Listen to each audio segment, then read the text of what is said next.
Maka PSHK 72 kan cuman konsepnya kapan delivery-nya, lalu berikutnya bagaimana perhitungannya, entah itu waktu ke waktu atau sekaligus. Dan ini waktu ke waktu. Jadi nanti pencatatannya ini sih tidak ada ya. Ini tidak ada di ini tidak ada di profit loss statement, tapi boleh nanti dimasukkan sebagai satu catatan khusus. Misalnya kalau kita mau transaksi ini sudah terjadi,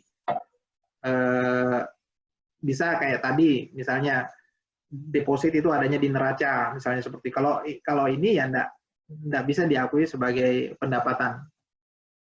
Jadi harus tetap berjalan seperti tadi PSHK 72-nya.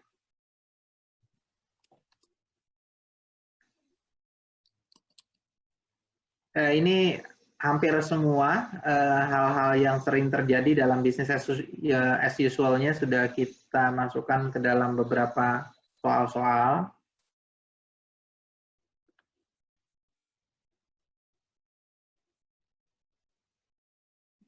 Ini masalah diskon.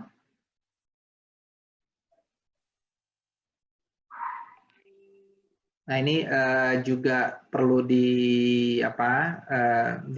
cukup dibaca saja, artinya enggak menjadi bagian yang sulit, tidak. Ini hanya hal-hal yang bagaimana kita melakukan sebuah pencatatan.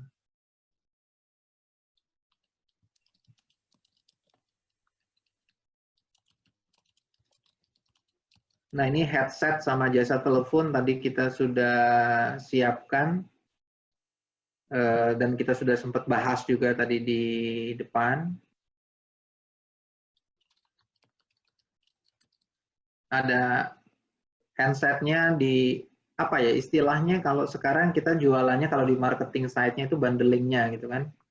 Nah dibundle lah penjualannya. Tapi berikutnya di dalam bundle itu tentunya ada yang hardware-nya, ada handsetnya, juga ada misalnya pulsanya kita jual, jasa teleponnya. Mungkin di situ ada paketnya yang free SMS 1 tahun misalnya, seperti itu. Nah ini silakan. Dan sekali lagi, tentu berdasarkan tadi dengan kontrak dan delivery barangnya. Maksudnya kalau untuk kita mencatat pembelian yang menggunakan paket begini, kita hanya menjualnya ini aja ya, pendapatannya hanya pendapatan handsetnya aja gitu ya Pak ya? Atau gimana nih? Ya, kalau ini penjualan, ini produk kita kan, tunggu dulu, ini kita jualan apa gitu, misalnya jualannya ini toko handphone. Ya. Ya, oke. Berarti produk utamanya handphone. Nah, berarti ya, jasa yang ada di dalamnya, kartu yang ada di dalamnya berarti aksesoris. Karena dia kalau nggak pakai kartu kan nggak mungkin bisa hidup. Kira-kira begitu. Nah, ini bisa dicatat penjualannya, lalu yang aksesorisnya. Atau gini, misalnya operator ya, operator kan dia menjual kartu, misalnya berlangganan minimal ada tagihannya nih setiap bulan 200.000 misalnya, minimal segitu ya. Tapi dengan paket-paket yang diterima dari 200.000 itu berapa SMS, berapa ini paket data gitu tuh. Berarti yang dibukukan oleh si operator itu adalah 200.000 per bulan itu selama setahun gitu misalnya dia minimal jadi customer ya Pak ya. Boleh, tapi pembukuannya, pengakuannya kan waktu delivery, berarti ya, setiap bulan per bulan. Setelah diaktifkan oleh pelanggan kan? Iya, betul. Iya. Dan itu tidak sekaligus 1 tahun ya?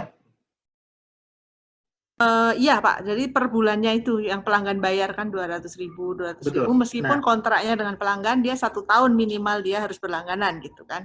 Betul.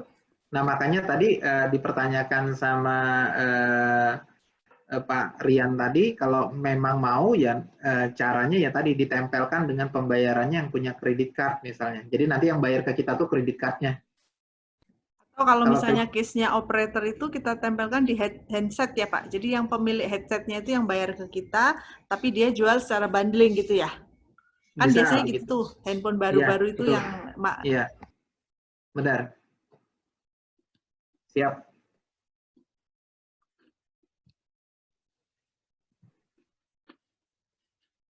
ini termin Pak, kalau pembayaran. kasus yang maaf ya, kayak kasus yang tadi itu kan yang jual headset itu, jual handphone itu dia sudah beli paket dari kita, misalnya 1 tahun berlangganan minimal 200.000 sebulan kan kita jadinya pasti dapat dari setiap penjualan headset itu sebesar 2,4 juta gitu ya, kali 12, 200.000 kali 12. Itu bisa kita bukukan di awal ya, begitu kita delivery ke si penjual headsetnya itu ya? Bisa ya? Yang Meskipun belum